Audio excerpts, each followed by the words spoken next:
وہاں پہ بھی اعلان نہ ہوا.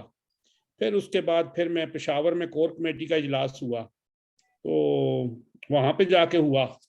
تو مقصد کہ وہ بیچارے اپنا رونا یہ رو رہے تھے کہ مجھے کوئی ابھی تک اور اب پتہ نہیں کیا ہوگا, میں ایک سیٹ پہ الیکشن لڑوں گا.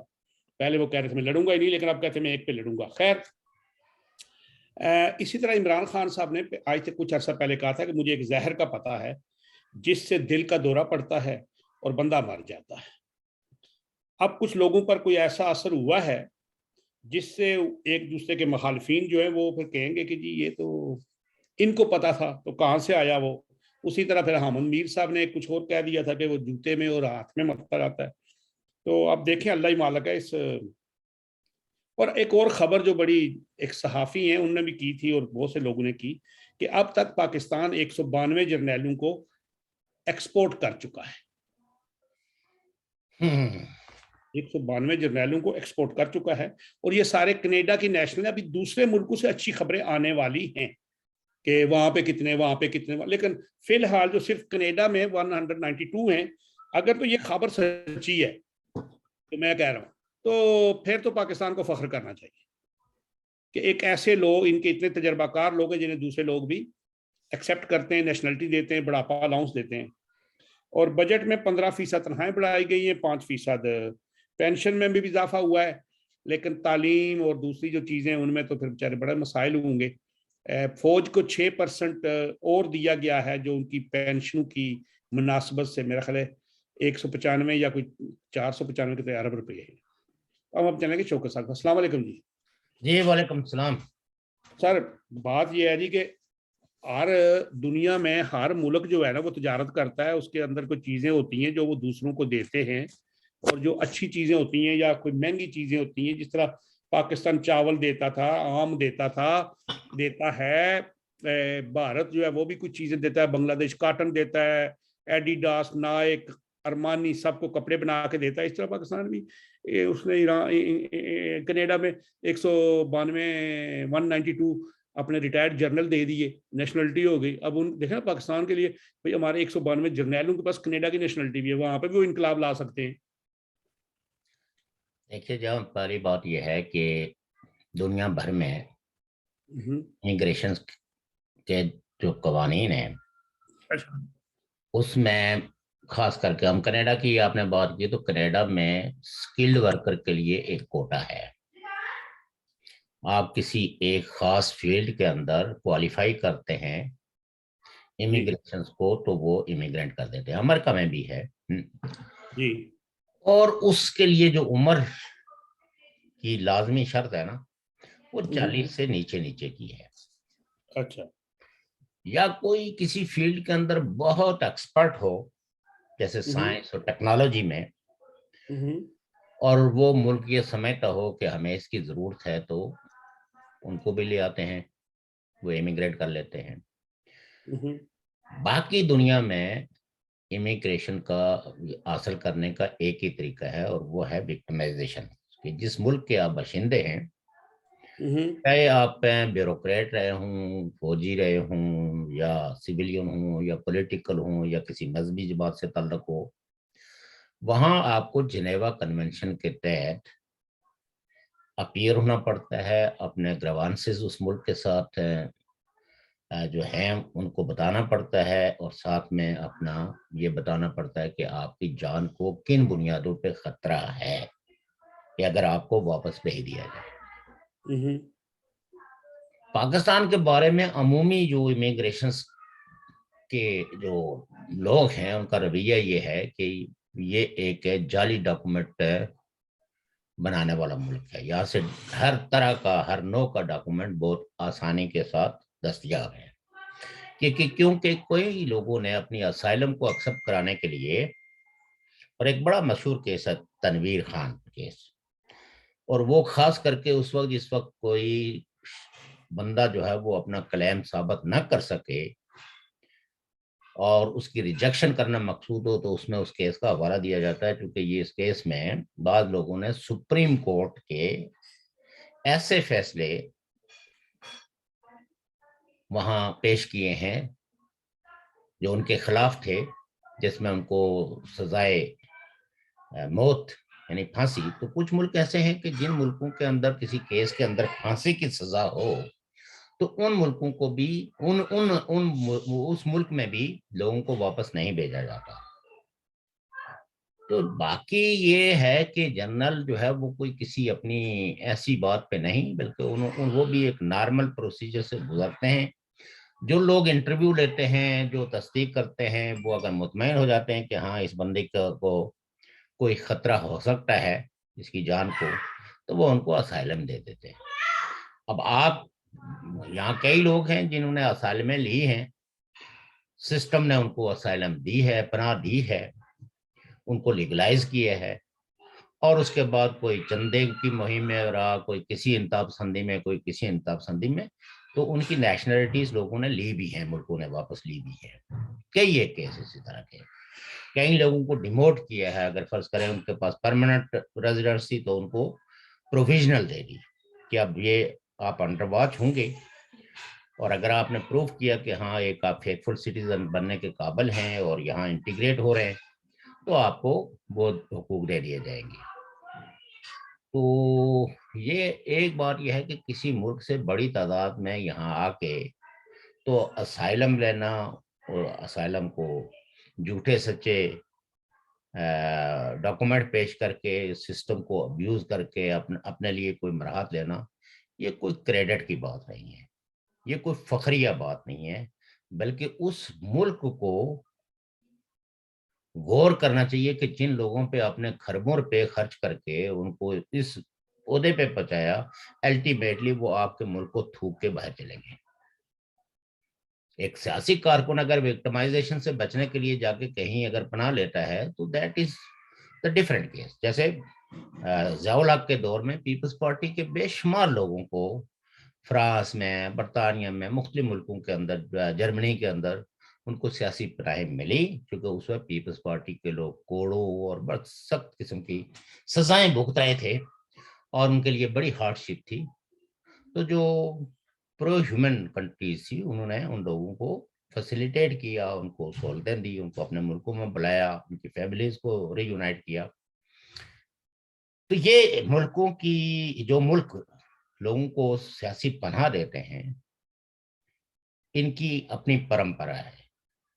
اس سسٹم کو ابیوز کرنے کی جو لوگوں کی جو تربیت ہے وہ ایک الگ ہے. لیکن جو کوئی کسی ملک کو چھوڑ کے آ کے دوسرے ملک میں آتا ہے، وہ اس ملک کے لیے کوئی فخر کی بات نہیں ہے. اس کو ہمیشہ اپنے رویوں پہ، اپنے کردار پہ غور کرنا چاہیے کہ کیوں اتنے لوگ، یعنی جنرل کا عہدہ کوئی معمولی، اور جنرل کی جو پینشن ہے اور جو مراحت ہیں وہ تو ان معاشروں میں کوئی بڑا امیر آدمی بھی تصور بھی نہیں کر سکتا. کہ تو وہ پہلی بات یہ ہے کہ موسٹلی جو پاکستان کے جنرل جو ہے وہ باہر جاتے ہیں تو وہ انویسٹمنٹ کے نام پہ جاتے ہیں. ان کے پاس اتنی جمع پونجی ہوتی ہے کہ وہ کسی ملک کو اگر یہ کہیں، چونکہ یہاں وہ انویسٹمنٹ کی بنیاد پہ بھی امیگریشن ملتی ہے، تو اصل میں ان کے پاس اتنے پیسے، اتنے وسائل ہوتے ہیں کہ جب وہ کہتے ہیں کہ ہم یہاں اس مد میں اتنی انویسٹمنٹ کر سکتے ہیں، تو ملک ان کو ویزا بھی دے دیتے ہیں اور اس کی ایک لیگل ٹرانزیکشن ہوتی ہے.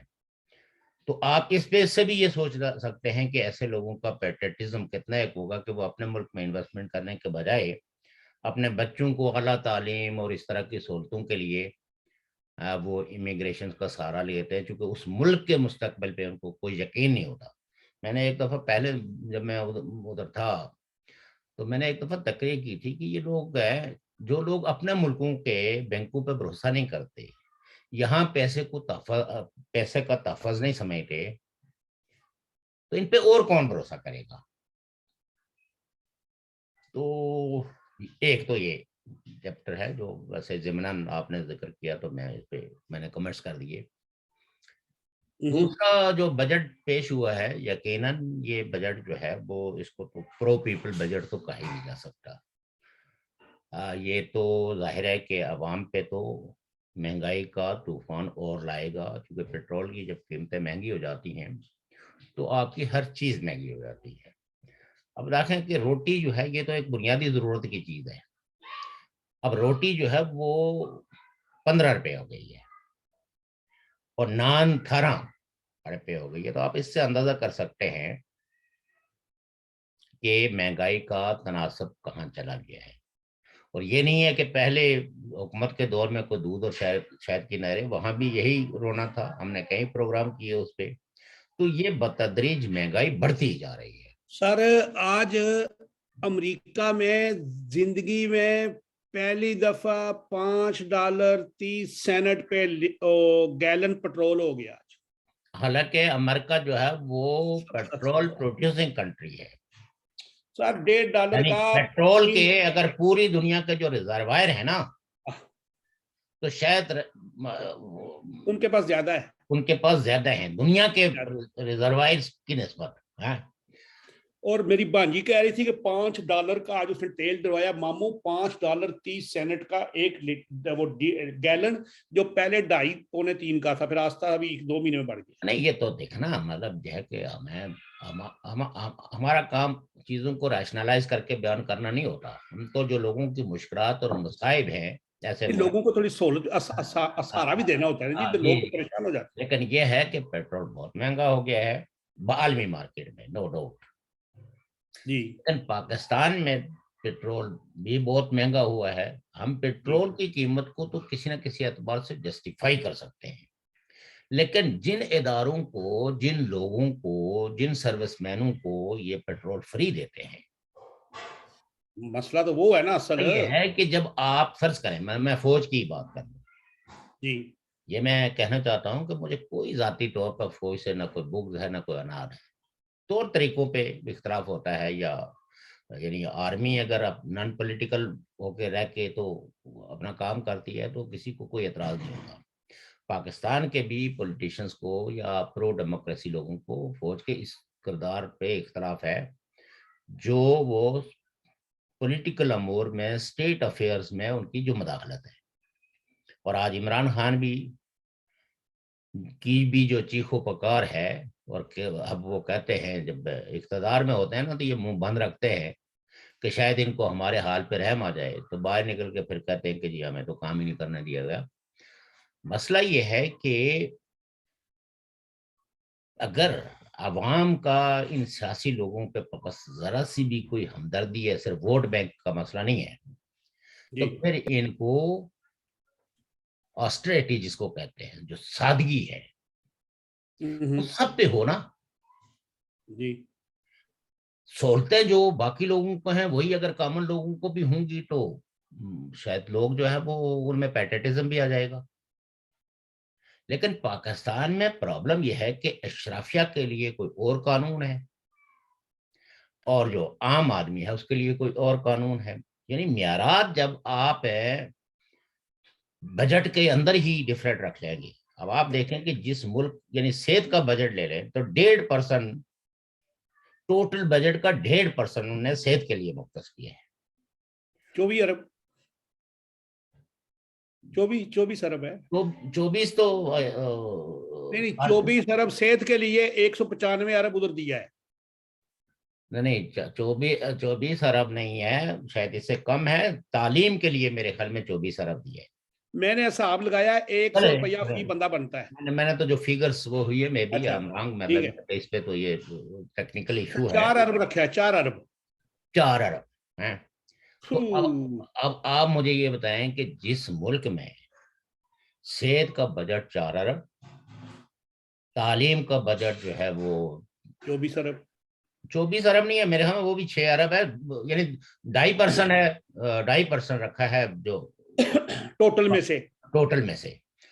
اور باقی اداروں کے لیے، بیوروکریسی کے لیے جو بجٹ ہے وہ اربوں میں ہے. اب آپ مجھے یہ بتائیے کہ ایسا ملک ترقی کیسے کر سکتا ہے؟ ایسے ملک کے حکمران عوام کے لیے کیا ریلیف دے سکتے ہیں جو ان مشکل حالات میں کہ آپ $1 ارب کے لیے آپ نے سارے اپنے ملکی قوانین کو ہی بدل ڈالا کہ ہمیں آئی ایم ایف سے مل جائے، آئی ایم ایف راضی ہو جائے. اور اس پہ بھی جو شوکت ترین ہے انہوں نے کہا کہ شاید یہ جو بجٹ انہوں نے پیش کیا ہے اس میں جو کچھ رکھا ہے اس پہ آئی ایم ایف ہیپی نہ ہو. یہ پرو آئی ایم ایف بجٹ نہیں ہے، یہ شوکت ترین جو سابق وزیر خزانہ ہے اس کا مطلب یہ ہے کہ اس بجٹ پہ بھی IMF اعتراض کر سکتا ہے، جس کو آپ اور ہم اور سارے عام لوگ جو جن کے عزیز و اقارب اس بجٹ کی زد میں آئیں گے، ان کی جو چیخ و پکار ہے اور خرچ کریں کہ چونکہ IMF کا بجٹ کی جو فوری ضرورت ہے وہ انہی لوگوں کا ہے نا جن کی بڑی بڑی تنخواہیں ہیں، کیونکہ اس کے ساتھ وابستہ دیگر قرضہ جات بھی ہے۔ تو کہنے کا مطلب یہ ہے کہ پاکستان کی ابھی کوئی کل پر درست نہیں ہے، یعنی جو جوڈیشری کے لیے بجٹ رکھا، اگر وہی تعلیم کے لیے رکھ لیتے تو تب بھی ہمیں، حالانکہ وہاں کتنے 17 آدمی ہیں ٹوٹل، سرکار انصاف چاہیے، انصاف، جج انصاف، ہاں جو انصاف ان کو پیسے کم ملتے تو انصاف ہونا تھا۔ پاکستان کے لوگوں کو جو ملتے ہیں نا وہ تو آپ کو نظر آ گیا ہوگا، انصاف ہے۔ لیکن اینی ہو، ہم کوئی ایسی بات نہیں کریں گے، لیکن بات یہ ہے کہ یہ بجٹ اینٹی پیپل ہے اور پرو ہے یہ IMF، in my opinion, cut short to be brief. اس کی جتنی ہم باریکیوں میں، اور دفاع کے لیے بجٹ 5% بڑھایا گیا ہے، یعنی ان بدترین حالات کے اندر بھی۔ اور دفاع کون سی کوئی مطلب یہ ہے کہ یہ کوئی جنگ کی حالت میں ہے، نارمل ان کو اپیز کرنے کے لیے فوج کی جنرلوں کو کہ بھائی دیکھیے جناب، ہم نے تو ان حالات کے اندر بھی آپ کا بجٹ بڑھایا ہے۔ تو یہ پولیٹیشین جب تک یہ اپیزمنٹ جاری رکھیں گے، اس ملک میں کبھی کوئی ریفارم نہیں آئے گی، بلکہ اس ملک کی سروائیول ہمیشہ آن سٹیک رہے گی۔ اور یہ کسی وقت ہے سر، جو قرض اور سود ہے نا پچھلا 3,950 ارب روپے جو ہے وہ صرف ہو جائیں گے، اور اس کے بعد جو لوگ باہر سے پیسے بھیجتے ہیں، جو تو ٹیکس پیئر ہیں وہ 2%، 1%، اور جو ہم جیسے ہیں وہ 2% دیں گے، اس پہ ود ہولڈنگ ٹیکس دیا جائے گا۔ دیکھیں ایک چیز جو ہے نا، وہ پاکستان کے لوگوں کو سمجھانے کے جو آج کل کیسز چل رہے ہیں نا، جیسے یہ شہباز شریف اور دوسرے تیسرے پہ FIA کے، پاکستان میں ایک ایمنسٹی اسکیم لگائی گئی اور لیگلی قرار دیا گیا کہ کوئی آدمی کسی ایسے بندے سے نہیں پوچھے گا، وہ جتنی منی بھی پاکستان میں لائے گا یہاں اس سے سورس آف انکم نہیں پوچھا جائے گا۔ دیکھا نا، منی لانڈرنگ کب ہوتی ہے کہ جب آپ ایک ملک سے دوسرے ملک میں لانڈر کرتے ہیں۔ اس کے تحت اگر میں کسی کو پیسے بھیجتا ہوں تو جو وصول کرنے والا ہے اس کو یہ کوسچن نہیں کیا جا سکتا۔ یورپ میں یہ جو یعنی پاکستان میں وکٹمائزیشن ہوتی کیسے ہے اس پیسے پہ، کہ آپ کچھ لوگوں کی وچ ہنٹنگ کے لیے ان کو پکڑ لیتے ہیں کہ آپ کے اکاؤنٹ میں اتنا پیسہ آیا، لیکن یہ جتنا ہم فارن ریمیٹنس بھیجتے ہیں اپنے عزیز و اقارب کو، ہمارے کسی عزیز و اقارب سے تو پوچھا نہیں جا رہا ہے نا کہ آپ کو 1 لاکھ آیا یا 10 لاکھ آیا، تو آپ ذرا اس کے وہ سمپلی ہمارا نام ہی دے گا نا، آپ کا نام دے گا، دوسرے کا نام دے گا۔ تو ایک تو یہ ہے کہ پاکستان کے قوانین جو انہوں نے بنائے ہوئے ہیں اس میں یہ سہولت ہے باہر سے لوگوں کو کہ وہ جتنا بھی پیسہ بھیجیں گے ان سے کوئی پوچھے گا نہیں، اور اس سے پاکستان کے ریزروائر میں آپ کہہ سکتے ہیں پاکستان کی اکانومی کو بہت بڑا سہارا جو ہے نا فارن ریمیٹنس کا ہے۔ اب جب آپ وچ ہنٹنگ کے لیے یا پولیٹیکل پرپزز کے لیے اپنے ہی بنائے ہوئے قوانین کی خلاف ورزی کرتے ہوئے کوئی اخلاقی معیار مقرر کرتے ہیں، دیکھا نا، قانون ایک ہے اور ایک ہے اخلاق کا معیار، کہ بھئی کسی ملک کی اشرافیہ کو اخلاقی طور پر کوئی ایسا کام نہیں کرنا چاہیے جو ان کی پولیٹیکل کریڈینشلز پہ سوالات کھڑے کریں۔ لیکن آپ ایک آدمی کی بھی چنٹنگ نہیں کر رہے ہیں، آپ تو اپنے سیاسی مقاصد کے لیے وہ کر رہے ہیں، لیکن آپ خوف زدہ سارے اس انویسٹر کو جن لوگوں نے یہاں پیسے چلو شاید کہیں ٹیکس بھی بچائے ہوں، وہ لے جا کے اس ملک میں کوئی چھوٹی موٹی انڈسٹری، کوئی چھوٹا موٹا کاروبار شروع کرنا چاہتے ہیں، تو آپ اس کو بھی یہ خبر کر رہے ہیں کہ بچے لے تو جب تم انویسٹ کر کے خالی ہو جائے گا اور تو ہمارے بینکوں کی طرف رجوع کرے گا تو دین ہم کوشچن اٹھائیں گے کہ اچھا بھائی آپ کے ذرائع آمدن کیا تھے، جہاں سے پیسے لائے ہو وہاں آپ کرتے کیا ہو؟ تو نتیجہ یہ ہے کہ اس ملک میں لوگ صرف اپنے ماں باپ کو، اپنے بہن بھائیوں کو پیسے بھیجتے ہیں، انویسٹمنٹ کے لیے کوئی سوچتا نہیں ہے، زیادہ سے زیادہ پلاٹ خریدتے ہیں. اور پلاٹ بھی فرض کریں میرا ایک جاننے والا ہے، وہ وہاں ریئل اسٹیٹ کا کاروبار کرتا ہے، تو پیسے اس کے اکاؤنٹ میں لیتے ہیں، وہ جا کے دوسرے کا پلاٹ خرید لیتا ہے اور with the passage of time وہ کسی کے نام پہ کر لیتا ہے. تو سو یہ ان لوگوں کو قوانین اور اخلاقیات ان دونوں کو مد نظر رکھتے ہوئے ایسے بنانا چاہیے کہ جس کی وجہ سے انویسٹرز کو یہ خوف اور خطرہ لاحق نہ ہو کہ یہ بدل کے کل مجھے کسی اخلاقی معیار پہ جو ہے نا سزا دیں گے. اخلاقیات کا تعلق انویسٹمنٹ سے بھی نہیں ہے، وہ آپ کے قوانین سے ہوتا ہے. لیکن جب آپ وکٹمائزیشن کرتے ہیں تو اپنے ہی قانون کی خلاف ورزی کر کے کسی کو نیب میں ڈال دیتے ہیں، کسی کو FIA کے حوالے کر دیتے ہیں، اور اس کی وجہ سے ایک بہت بڑی کرپشن، ایک بہت بڑی انسرٹنٹی پیدا ہوتی ہے. اس پہ کبھی بات کریں گے. ابھی آج آپ دیکھیں نا کہ یعنی ایک ملک جو ہے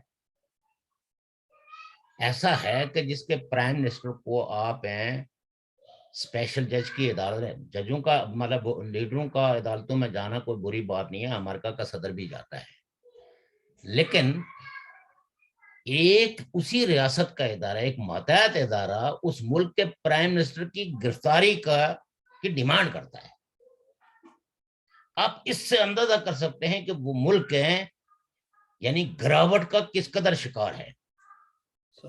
اور وہ الزامات میں کوئی شہباز شریف کا حامی نہیں ہوں، میں کہتا ہوں کہ جو لوگ سیاست کرتے ہیں ان پر کسی قسم کی کوئی اخلاقی برائی کبھی یعنی ان کو اخلاقی طور پر بہت معیاری ہونا چاہیے.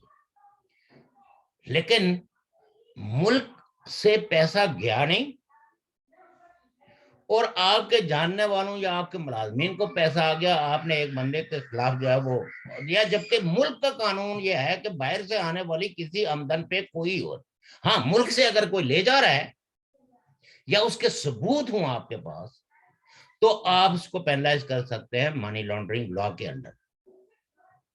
لیکن تماشا لگا ہوا ہے کہ چیف منسٹر کو بھی اور پرائم منسٹر کو بھی وہاں کھڑا کر کے تو آج انہوں نے ان کی ضمانتیں کنفرم کر دی ہیں. اب یعنی پاکستان میں ضمانت بھی ایک پریویلیج کے طور پر لی جاتی ہے، حالانکہ یہ ہر اس آدمی کا رائٹ ہوتا ہے جو اپنے سارے ثبوت کسی ادارے کو وہ کرو، اور وہ ادارہ جو ہے چاہے وہ پولیس ہو، FIA ہو، کوئی بھی ہو، وہ اگر چلان کورٹ کے اندر پیش کر دے تو there is no need to stop the bell. لیکن روزانہ شگر لگا ہوا تھا. یہ چیزیں مجھے آپ بتائیں نا کہ اس ملک کو کس طرف لے جائیں گی. لوگ ہمیں کہتے ہیں ہم پاکستان کے دشمن ہیں، بھائی دشمنیاں تو یہ ساری ظاہر ہو رہی ہیں. اس ملک کے ساتھ کون مطلب اس کی بھلائی چاہ رہا ہے؟ ایک عرض کروں، نہیں چاہ رہا ہے. ہم تو نقصان ہیں ان کی پالیسیوں کے، ان کے قوانین کے، ان کی اخلاقی جو قدریں وہاں پریویل کر رہی ہیں ان کے. ایک عرض کروں سر، جی جی جی آپ کریں. خواب سمجھتے ہیں، ڈریم کہتے ہیں نا خواب کو. ڈریم اچھا یہ ہمیشہ پورے ہوتے، سچے ہوتے نہیں ہوتے نا؟ اب کیا کہا جائے ابھی میری بات کا صرف آپ نے چھوٹا سا جواب دینا ہے. نہیں ہاں یہ بس ٹھیک ہے. مجھے تو علامہ اقبال نے خواب دیکھا تھا. میں نے ہندوستان کا ایک گانا تھا امیتابھ بچن اور ریکھا کا، دیکھا جو ایک خواب، تو یہ سلسلے ہوئے، پھر یہ رنگین یہ ساری دنیا ہوئی. اور ساتھ ہی وہ ایسا ہوتا ہے کہ وہ دیکھتا ہو میں تو خواب دیکھ رہا ہوں، وہ پھول ہالینڈ کے ریکھا فلم میں تو مطلب یہ کہ ایک خواب کے اندر شادی بھی کروا دیتے ہیں، بیلیاں بھی دکھا دیتے ہیں، سوئٹزرلینڈ کی بھی سیر ہو جاتی ہے. کیا بات ہے، لیکن آپ سمجھ گئے. تو میں نے عرض کیا کہ یہ تھا، یہ عمران سارے لیڈر کہتے ہیں یہ علامہ اقبال کا خواب تھا. اور یہ پھر خواب جو ہے پھر ٹوٹتے پھوٹتے رہتے ہیں، کبھی تعبیر اچھی ہو گئی کبھی بری ہو گئی. وہ تعبیر کرنے والے پہ بھی ہے، اصل بات یہ ہے نا. چلو جی وہ کہتے ہیں نا کہ اچھے خواب ہمیشہ دیکھتے رہنا چاہیے, اچھی سوچ ہمیشہ رکھنی چاہیے.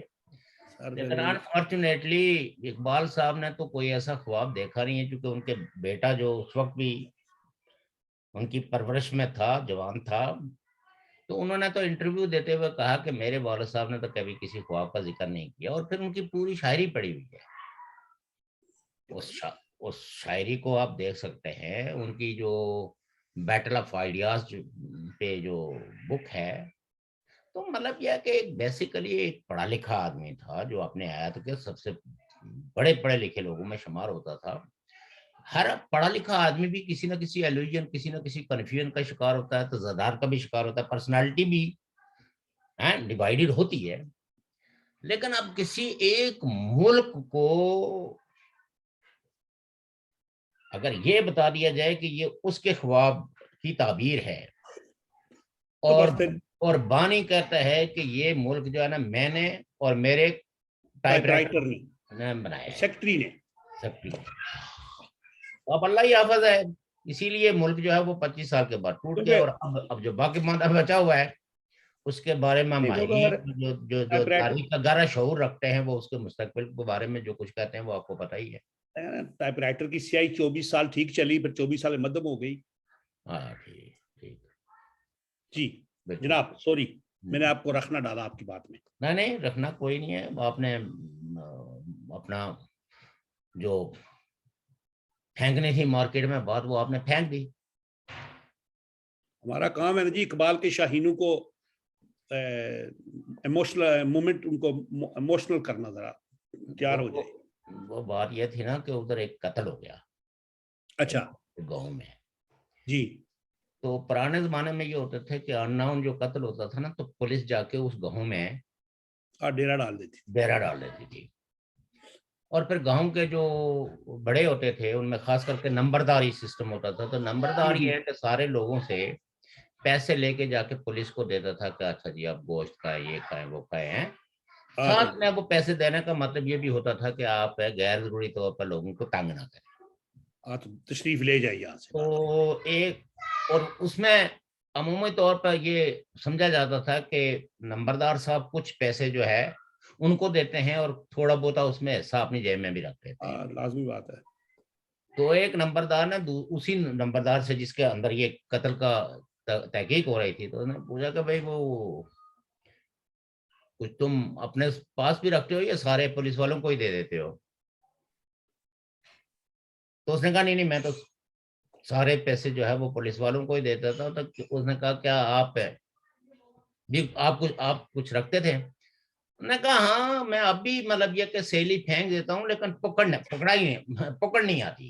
اچھا, پکڑ نہیں آتی. ہاں, تو بات یہ اس ہے کا مطلب ہے کہ ہم نے یہ سیلی پھینکی ہے, پکڑ آپ نے نہیں آئی. سیلی پھینکی ہے خواب کی. اب دیکھیں خوابوں کی تعبیریں تو یہ کرنے والے بہت سارے. ویسے مجھے خیال پاکستان آیا, میں اب آپ عجیب تماشا دیکھیں, کچھ اسٹرالوجی کے نام پر لوگ بیٹھے ہوئے ہیں جو ایک دن ہوتی ہے تو عمران خان کی حکومت گراتے ہیں, ایک وقت ہوتی ہے تو عمران خان کا عروج بتاتے ہیں, اور لوگ جسٹ فار اچھا کچھ چینلز پہ لوگ وہ کرتے ہیں, سرخی کچھ لگائی ہوگی, باتیں نیچے کچھ اور کریں گے. وہ جو سرخی لگائی ہوتی ہے اس پہ کوئی ایک جملہ بھی نہیں کہتے. تو یہ خواب ہے نا سارے خواب. یہ جو معیشت جڑی ہوئی ہے نا ان چیزوں سے, اور جہاں توم پرستی ہوتی ہے نا, تو پھر لوگ بیٹھ کے یہی چیزیں سنتے ہیں. وہ سنجیدہ بحث نہیں سنتے, مکالمہ نہیں سنتے, جو تاریخ کی باتیں ہوتی ہیں ان کو نہیں سنتے. کوئی سنجیدہ پالیٹکس پہ جو ڈیبیٹ ہو رہی ہے وہی محدود ہے, چند لوگ جو ہے نا وہ اس کو دیکھتے ہیں, اپنے چھوٹے موٹے ریمارکس دے دیتے ہیں. لیکن باقی لوگ اگر آپ آج ہی جو ہے نا, چونکہ ویسے تو آپ علماء کرام کی اس صف میں ہیں جہاں آپ پیشن گوئیاں بھی کر سکتے ہیں. اگر کل سے آپ یہ سٹارٹ کر لیں تو آپ دیکھیں کہ آپ کتنے پاپولر ہوں گے. دعائیں تو آپ کی ویسے ہی بہت پاپولر ہے سارے. اب آتے ہیں پنجاب میں ہو رہے ہیں ضمنی الیکشن. جی, آپ کیا سمجھتے ہیں کہ 20 سیٹیں, یہ تقریباً 20 نہیں ہوتی, یہ اصل میں محل, ہاں 20 5 20 تو ہوگی نا, 5 تو ہوتی ہے نا وہ خصوصی سیٹیں ان کے اندر. نہیں وہ اس کا تو نہیں ہوتا نا, یہ ہاں ٹوٹل وہ تو تو نہیں. 25 ہے نا جنہوں جو ڈیسیٹ ہاں ختم یہ ہو. 25 20 رہ گی باقی. تو اب یہ ہے کہ وہ میرا پتہ نہیں کیوں مطلب یہ ہے کہ جو ہے نا وہ still Muslim League Noon is strong اور حکومت بھی اب انہیں کی ہے, تو آئی تھنک میجر چنک جو ہے وہ نون لیگ لے جائے گی. دیکھتے ہیں بھی کمپین کون چلاتا ہے ان کی. آئی تھنک کہ 15 سیٹوں سے, وہ تو اگر فرض کریں کہ یہ سیٹیں تو ساری پی ٹی آئی کی ہے نا, پی ٹی آئی نے جیتی ہوئی ہے, جی جی یہ جی. پی ٹی آئی کے ایم پی اے جو ہے وہ ڈی سیٹ ہوئے ہیں ڈیفیکشن کلاس کی وجہ سے. اور اگر ان سیٹوں پہ مسلم لیگ نون اگر 10 سے بھی اوپر لے جاتی ہے تو یہ تو اس کا کمال ہوگا, لیکن میں اٹ از مائی پروڈکشن 14-15 وہ 15-16 کے قریب جو ہے وہ ان کی سیٹیں ہوں گی, اور اگین کوئی 1-2 آزاد امیدوار بھی جیت جائیں گے. پی ٹی آئی اس میں جو ہے وہ منیمم سیٹس لے گی, 2-3 سے زیادہ نہیں لے پائے گی. آج انہوں نے پنجاب میں اپنا اپوزیشن لیڈر نامزد کیا ہے پی ٹی آئی نے. پی ٹی آئی کی اصل میں پنجاب میں بہت گروپنگ ہے فرینکلی اسپیکنگ, پہلے کوئی اور تھا, اب کوئی اور نامزد کر اب دیا, میاں محمود رشید کا نام ہے. اور پی ٹی آئی اس وقت اصل میں جس موڈ میں ہے نا, حالانکہ یہ ان کے لیے ایک پیس پیریڈ تھا, اس میں ان کو اچھی اسٹریٹجیز بنانی چاہیے تھی مستقبل کے حوالے سے, ایک برین سٹارمنگ کر کے اپنے ایک نیریٹو کو ایسا بلڈ کرنا چاہیے تھا جو نیریٹو بیسیکلی فیوچرسٹک ہو. یہ جو مطلب حاکش قسم کی پالیسیاں ہیں نا, it will not serve the P T I. P T آئی جس موڈ میں چلی گئی ہے اس کو کہتے ہیں ڈینائل موڈ, کہ ہر چیز کی نفی, ہر ایک سے مخاصمت, ہر ایک پہ اعتراض. یہ پالیٹکس کا یہ رویہ نہیں ہے. پالیٹکس ہے جو یہ, اور خاص کر کے بورژوا پالیٹکس میں تو اس کی گنجائش ہی نہیں ہے. جو پالیٹکس یہ لوگ کرتے ہیں اس میں تو آپ کو ایک ایک قدم پھونک پھونک کے رکھنا پڑتا ہے, اور اپنے منہ سے لفظ نکالنے کے لیے 10 دفعہ سوچنا پڑتا ہے. تو یہ جو منہ میں جو کچھ بھی آیا اس گند کو باہر پھینک دیا, یہ اس پارٹی کے لیے بالکل کوئی مطلب یہ ہے جو ہے نا, مجھے نہیں لگتا کہ اس کے فیوچر میں اس کو پے کرے گی, چاہے وہ اسٹرالوجسٹ بیٹھے ہوئے جو کچھ بھی کہہ رہے ہوں.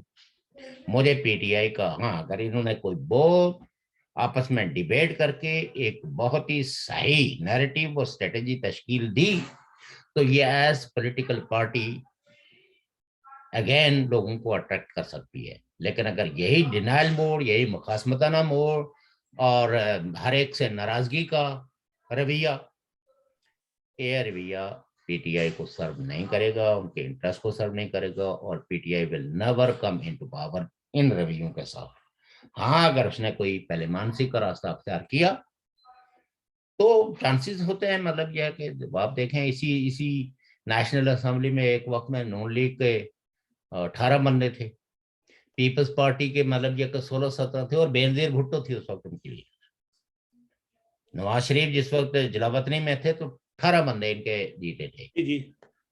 تو پارٹیوں کو جو پولیٹیکل پارٹیاں ہیں, ایک الیکشن جیتنا اور پھر دوسرے اپنے ذہنوں کے اندر شکست و ریخت لے لیں اور اپنی صفوں کو یعنی شکست کے ایسے موڈ میں ڈال دیں کہ آپ یہ کہیں کہ شکست ہمیں ہوئی نہیں ہے. تو آپ کبھی بھی نا, اگر میں گفتگو میں کوئی غلطی کرتا ہوں اور آپ اس کی نشاندہی کرتے ہیں, یا ادائیگی الفاظ میں کوئی غلطی ہو جاتی ہے, یا تخاطب میں کوئی گستاخی ہوتی ہے, تو دوسرا جو ساتھی ہوتا ہے وہ اس کو کہتا ہے کہ نہیں یہ طریقہ نہیں ہے, یہ بحث کا طریقہ نہیں ہے. اور اگر میں اس کی تصحیح نہیں کرتا ہوں بلکہ بار بار اسی رویے کو ریپیٹ کرتا ہوں تو پھر لوگ اکتا جاتے ہیں نا, اور پھر لوگ ایک وقت میں یہ کہتے ہیں کہ یہ اس کو چھوڑ دو, یہ ناقابل اصلاح ہے. آدمی کو ہمیشہ اپنے آپ کو ایسا رکھنا چاہیے کہ دوسرے آپ پر انویسٹمنٹ کریں, نظری, فکری اور ادب کے لحاظ سے, کہ تاکہ انہیں یہ احساس ہو کہ اگر ہم نے کوئی اچھا پڑھا ہے تو ہم اس بندے کو کنوے کریں گے تو یہ قبول کرے گا. اگر ان کو یہ پتہ چلے کہ آگے سے. لیکن اس میں مصیبت یہ ہے نا کہ سرکاری اسکول کا پڑھا ہوا بچہ جو ہے نا وہ اردو میڈیم کا وہ 8ویں 10ویں میں جا کے انگلش میڈیم چلا تو کامیاب ہو جاتا ہے. جب انگلش میڈیم والا جو پڑھا ہوا ہے نا وہ 10ویں میں اردو میڈیم جائے پھر کامیاب نہیں ہوتا. میں آپ کو ایک بات بتاؤں نا, تربیت. سقراط تو کسی یونیورسٹی سے نہیں پڑھا ہوا تھا نا, نہیں آپ 4000 سال پہلے. میں کسی پیغمبر کا حوالہ نہیں دیتا ہوں, میں ان فلاسفرز کا حوالہ دیتا ہوں جو یونیورسٹیوں سے پڑھے ہوئے نہیں تھے, لیکن آج بھی جو ان کی علمی کنٹریبیوشن ہے سماج کو بہتری کی طرف لے جانے کے لیے انسانی دماغوں کو انہوں نے متاثر کیا, کہ آج بھی ہم لوگ ان کو وہ ہم سے خراج عقیدت لیتے رہتے ہیں. آج بھی ہمارے آئیڈیلز وہ ہیں جنہوں نے ہمیں سوال کرنا سکھایا, جنہوں نے ہمیں بتایا کہ انصاف کے لیے اگر آپ کو لڑنا ہے تو کس طرح کی جرات کا آپ کو مظاہرہ کرنا پڑے گا, جج سے کس طرح سوال کرنے پڑیں گے. اگر جج اپنے دیے ہوئے فیصلے کو ڈیفینڈ کرنے کی پوزیشن میں نہیں ہے اور نہیں ڈیفینڈ کر سکتا تو اس جج کی احترام آپ پر لازم نہیں ہے, یعنی اس کا حکم ماننا ہے. احترام سے مراد یہ نہیں ہے کہ آپ اسے بدتمیزی کریں. لیکن تو بات یہ ہے نا کہ ہم کیوں ان کو ریپیٹ کرتے ہیں ان کے پوزیشنز. نیلسن منڈیلا کو ہم اپنے لیے کیوں آئیڈیل بناتے ہیں کہ بدترین حالات کے اندر بھی اس نے جس جوان مردی کے ساتھ, جس وزڈم کے ساتھ اور جس یعنی عقل اور فہم کا مظاہرہ کیا نا, کہ جب ان کو مذاکرات کی آفر ہوئی تو ایٹ دیٹ ٹائم ہی واز ان دا پریزن, اور جب ان کو آفر ہوئی کہ آپ پریزیڈنٹ کے ساتھ آپ کی ملاقات ہے تو ان کو یہ خیال آیا کہ میرے پاس تو جو ڈریس ہے یہ اٹ از ناٹ پراپر. میں ایک قوم کی نمائندگی کرتا ہوں تو میرے پاس ایٹ لیسٹ پراپر ڈریس ہونا چاہیے تاکہ میں وہاں فقیر نہ لگوں. اور ان کو ڈریس مہیا کیا گیا. وہ ٹائی باندھنا بھول گئے تھے اس قید میں, تو جیلر نے پھر ان کو ٹائی باندھ کے دی.